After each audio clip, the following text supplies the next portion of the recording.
really been meaning to make a new puppet because the usual one, its mouth is just too hard to move and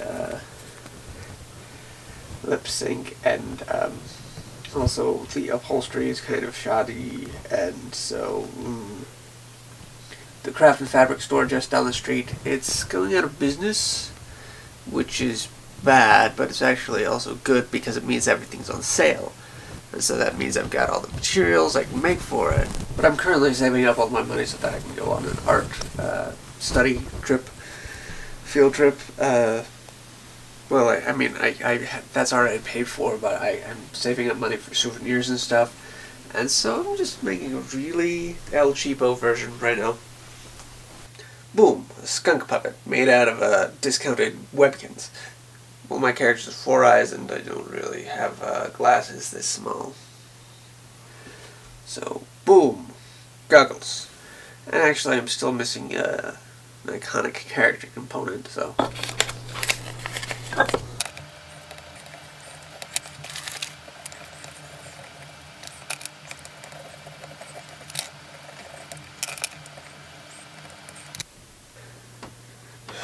And there we go.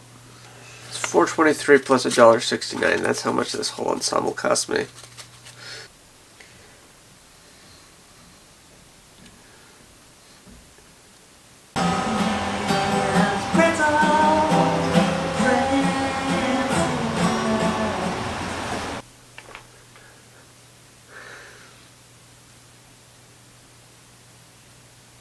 Sup, snackers? Pretzels here. It's Saturday, March 3rd, 2018, and this is Pretzels Prince Repeat.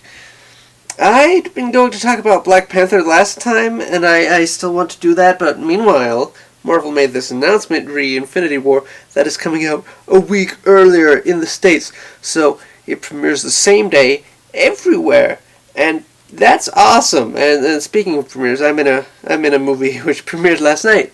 Link here. But seriously, Infinity War comes out next month. It still seems too surreal to freak out, even low-key, but... Low-key? Oh.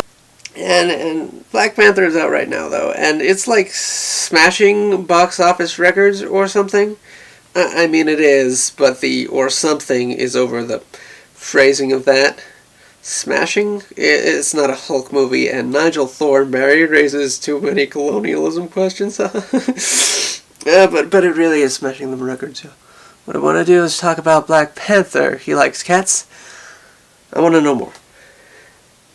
But specifically his movie, just the feels this movie gave me. I guess I've got enough material to split this up into 2 videos.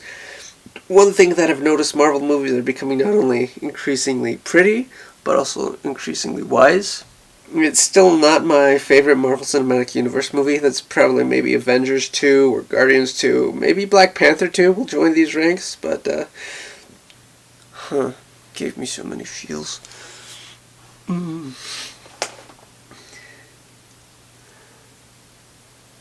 Black Panther is about a guy who dresses like a cat, but it's about more than that.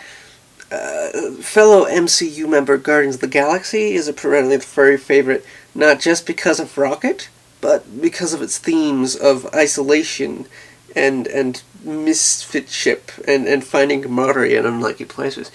And so I think that Black Panther can be just as powerful to, well, furries.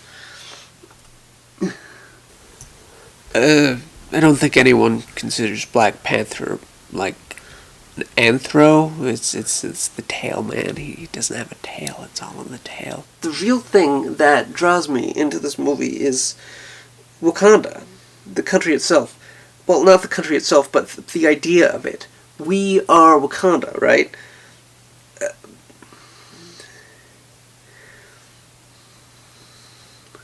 It's kind of hard to put into words, but the phrasing in that, it can be taken more than one way. Now, it could mean we collectively comprise the Wakandan people, but knowing Wakanda's plight in the movie and in the comics, you can choose to take it, each of us is Wakanda. Wakanda is the most technologically advanced nation on Earth. but a huge part of his identity is playing the part of this underdeveloped backwater, doing nothing to discourage that claim when the world could be so much better if it shared its good with the world. But it's too content, too proud. Ultimately, I think,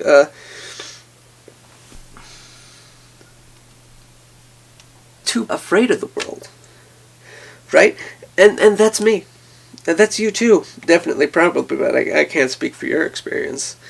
I mean, I had a neutral, sort of bland view on the whole Black Panther thing. That was my very first draft. But playing it safe there was no reason to make this episode. Adding personal connections and opening up and exposing vulnerabilities was the only way to want to finish this episode and make it mean something. Do we, like Wakanda, let others expect so little of us? Yeah, I'm a furry, I guess you could call it.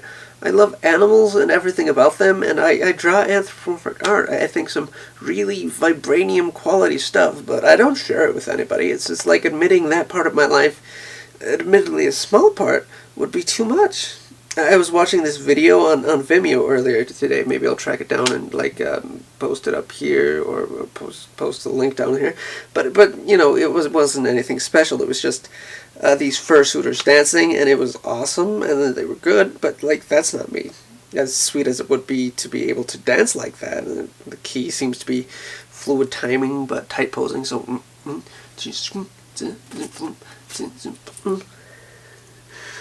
I love fur and fursuits and animals, but I draw plenty of humans and stuff. Why bother calling myself a furry? Why bother with mainstream fandom at all? That seems to be all about rave parties and stuff. I don't know. I draw plenty of humans and stuff, so why even show any of it? Calling myself a furry is like saying I am autistic. It's not like a need to know thing or anything, and I'm not closeted about it or anything, but it's kind of misleading. There's things over here, and then there's things over there, but you only ever think about things over here. And related, the things that I watched that aren't Black Panther, I watched this video essay on YouTube about Logan Paul. I can definitely track that one down. It's in my history and everything.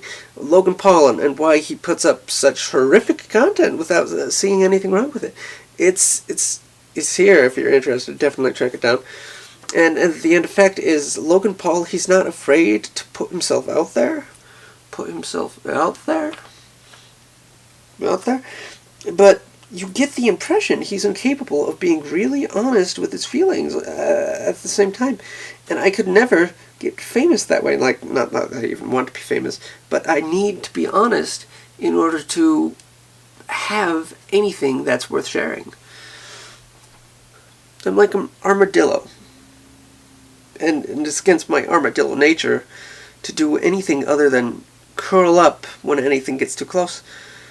To show my inner parts would be to expose my belly to the killing claws of some predator.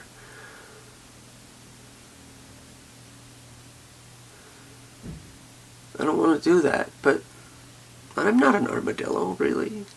I'm an Armathulu. That was kind of a reference to back when this episode was the same episode where I showed off my Patreon stuff. That's okay. And actually, that comment was meant to serve as an empowering thing. I can end the world, just by waking up and just going, "Blah, smite. Why do I care what people think?" But maybe that is it, though. Maybe I just want to be special. Just being labeled into any groups kind of hinders that for me, and so I'd rather be an Armathulu instead of just a regular armadillo. I don't know. One group that I'm definitely a part of, though I'm not afraid to say it, that we're all a part of, is we are Wakanda. So yeah, that's just my thought about what Wakanda means to me. And anyway, tomorrow is Zootopia Day. That's pretty awesome. I'm not sure I'm ready, but 2 year anniversary since Zootopia premiered stateside. Wow, how the time flies. Peace.